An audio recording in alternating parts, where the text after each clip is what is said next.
Hi friends, welcome back to Pasiyum Rusiyum. இன்றைக்கி பசியும் ருசியும்ல நெல்லிக்காய் திப்பிலி குழம்பு எப்படி செய்கிறது அப்படின்னு பார்க்க போகிறோம். நெல்லிக்காயும் சரி திப்பிலியும் சரி ஒரு சிறந்த மருத்துவ குணம் உடைய உணவுப் பொருள் அப்படின்னு சொல்லலாம்.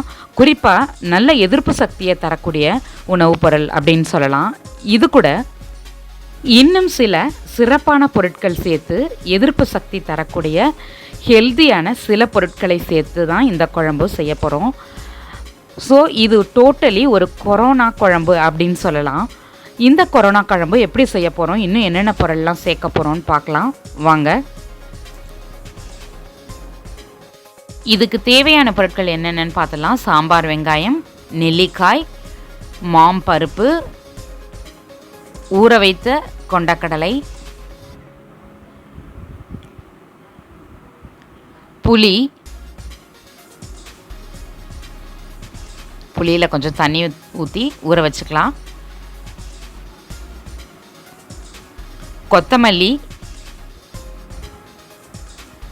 மிளகாய், கிராம்பு, மிளகு, திப்பிலி.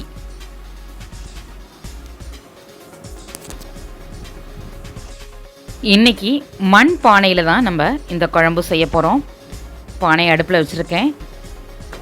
லைட்டாக ஹீட் ஆனோன்னு நம்ம எடுத்து வச்சுருக்க கொத்தமல்லி 2 ஸ்பூன், தனியா அப்படின்னு சொல்லுவோம் இல்லையா, அந்த காஞ்ச கொத்தமல்லி, அது கூட 4 மிளகாய் சேர்த்து நம்ம ஜஸ்ட்டு ஃப்ரை பண்ணிக்கிறோம். ஆயிலெலாம் சேர்க்காமல் ஃப்ரை பண்ணிக்கணும்.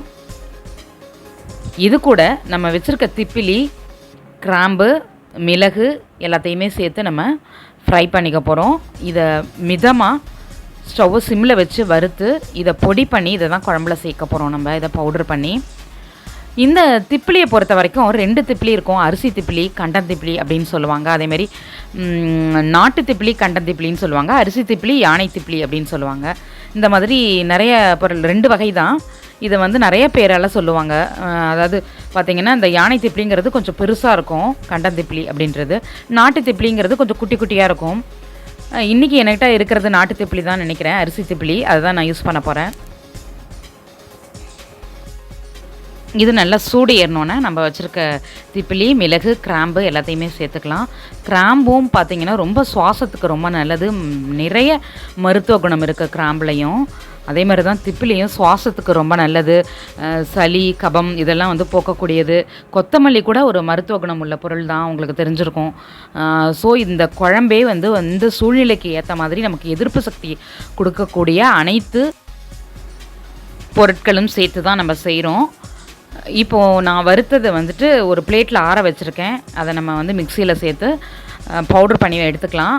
அது ஆறட்டும். இப்போ நம்ம இதே சட்டியில் நல்லெண்ணெய் விட்டுருக்கேன். குழம்புக்கு எப்போவுமே நல்லெண்ணெய் விட்டால் நல்லாயிருக்கும். இன்னும் இந்த மருந்து பொருட்களோட மருத்துவ குணங்கள்லாம் நம்ம உடம்புல நல்லா சாரும், குழம்புல நல்லா சார்ந்துருக்கும். ஸோ நம்ம நல்லெண்ணெய் விட்டுக்கலாம். இதில் ஒரு 10-15 சின்ன வெங்காயம், சாம்பார் வெங்காயம், இதில் பெரிய வெங்காயமே சேர்க்காதீங்க.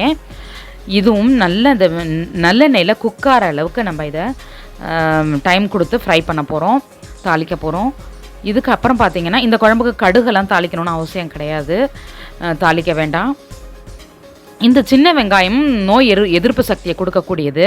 பச்சையாக சாப்பிட்டா ரொம்ப எதிர்ப்பு சக்தி, பட் பரவாயில்ல, இதில் சேர்க்கும்பொழுதும் அதோட சத்து நமக்கு சேரும். இதுக்கு அடுத்தது நம்ம கொண்டக்கடலை, நெல்லிக்காய் 2ம் சேர்க்குறோம். கொண்டக்கடலை பார்த்திங்கன்னா ஒரு 12 hours ஓவர் நைட் ஊற வச்சு எடுத்து வச்சுருக்கேன். இப்போ அதையும் இது கூட நம்ம சேர்க்க போகிறோம். அதே மாதிரி நெல்லிக்காய் பார்த்திங்கன்னா இந்த குழம்புல ரொம்ப ரொம்ப டேஸ்டியாக இருக்கும். நெல்லிக்காய் இந்த மாதிரி நல்லா கிளாஸியாக ஆயிலில் அப்படியே குக்காகி பபுளாக வரும். இந்த சமயத்தில் நம்ம கொஞ்சமாக சீரகம் சேர்த்துக்கலாம், ஒரு 3/4 ஸ்பூன் அளவுக்கு சேர்த்து ஃப்ரை பண்ணிவிட்டு இது கூட நம்ம ஊற வச்சுருக்க கடலையை தண்ணியோடு அப்படியே சேர்க்குறோம். அதாவது வாஷ் பண்ணி களைஞ்சி எடுத்தாச்சு, நல்ல தண்ணி சேர்த்து வச்சுருக்கேன். அதை கூட இதில் சேர்த்துடலாம். சேர்த்துட்டு ஒரு 15 நெல்லிக்காய் சேர்த்துக்கிறேன், பெரிய நெல்லிக்காய். இந்த நெல்லிக்காயை என்னென்னா நம்ம அப்படியே பச்சையாக சாப்பிடணும், அப்படி சாறு எடுத்து சாப்பிடணும், ஜூஸாக, அப்படி இல்லைன்னா துருவி சாப்பிடணும். அப்போ தான் ரொம்ப விட்டமின் சி நம்ம உடம்புல நல்லா 100% எடுத்துக்கும் அப்படின்லாம் சொல்கிறாங்க. பட் அடுத்த நிலை நம்ம டெய்லியுமே வந்துட்டு அதை பச்சையாக சாப்பிட முடியல, பல் கூசுது, ஜூஸ் கூட சாப்பிட முடியாத சூழ்நிலை இருக்கும், டெய்லியுமே சாப்பிட முடியாது, அடிக்கடி எடுத்துக்க முடியாது, எப்போ ஒரு நாள் தான் அதை சாப்பிட முடியும். அந்த மாதிரி சூழ்நிலையில் இந்த மாதிரி பாயில் பண்ணி சாப்பிட்றது ரொம்ப ரொம்ப நல்லது. இது குழம்புல போட்டு பாயில் பண்ணுறதுனால நல்லா உப்பு வரப்பெல்லாம் இறங்கியிருக்கும், டேஸ்டியாகவே இருக்கும். பருப்பு அது இன்றைக்கி மாங்காய் பச்சடி செய்கிறதுனால நான் அந்த பருப்பை வேஸ்ட் பண்ணாமல் இதில் போட்டுக்கிறேன்.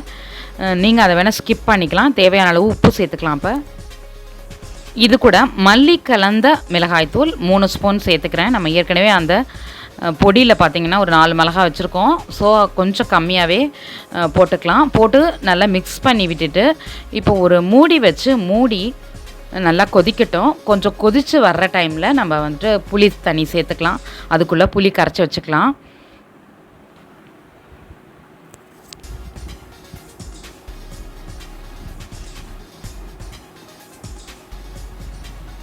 இதை மாதிரி ஒரு கொதி, ஃபஸ்ட்டு கொதி குழம்பு வந்த உடனே நம்ம அந்த புளி தண்ணியை சேர்த்துக்கலாம். சேர்த்துட்டு மிக்ஸ் பண்ணிவிட்டு திரும்பவும் லிட் போட்டு க்ளோஸ் பண்ணி வேக வைக்கலாம். அதில் இருக்க நெல்லிக்காய், கொண்டக்கடலை எல்லாம் வேகட்டும் நல்லா.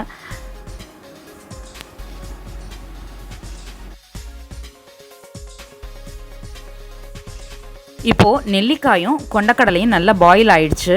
இந்த சமயத்தில் இது கூட கொஞ்சம் பெருங்காய பொடி, மசாலா பொடி, ஒரு பீஸ் வெல்லம், 2 ஸ்பூன் நல்லெண்ணெய் எல்லாம் சேர்த்து மிக்ஸ் பண்ணிவிட்டு ஒரு 2 to 3 மினிட்ஸ் கொதிக்க விடலாம். குழம்பு நல்லா கொதிச்சிச்சு. இந்த மாதிரி கன்சிஸ்டன்சிலே நம்ம இறக்கிடணும். ரொம்ப திக்காக வைக்கக்கூடாது, கொஞ்சம் ஆறின பிறகு பார்த்தா ரொம்ப திக்காகிடும் குழம்பு. ஸோ இந்த கன்சிஸ்டன்சிலே இருக்கட்டும். திப்பிலி வந்து டெய்லி சாப்பிடக்கூடாது, ஹீட் ஆகிடும் பாடி. அதனால் 10 days ஒன்ஸ் நீங்கள் சாப்பிடுங்க. மித்த நாளெல்லாம் பார்த்தீங்கன்னா நெல்லிக்காய் டெய்லி எடுத்துக்கலாம். ஸோ ஆஸ் யூஷுவல் நீங்கள் வைக்கிற சாம்பார்லேயோ குழம்புலையோ கூட்டிலையோ நீங்கள் ஒரு 10 நெல்லிக்காவை போட்டு டெய்லி சாப்பிடுங்க, எதிர்ப்பு சக்தி அதிகமாக கிடைக்கும்.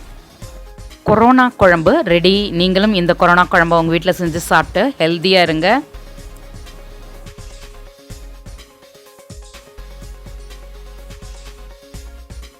இந்த வீடியோ உங்களுக்கு பிடிச்சிருந்தா லைக் பண்ணுங்கள், உங்கள் ஃப்ரெண்ட்ஸ் கூட மறக்காமல் ஷேர் பண்ணுங்கள்.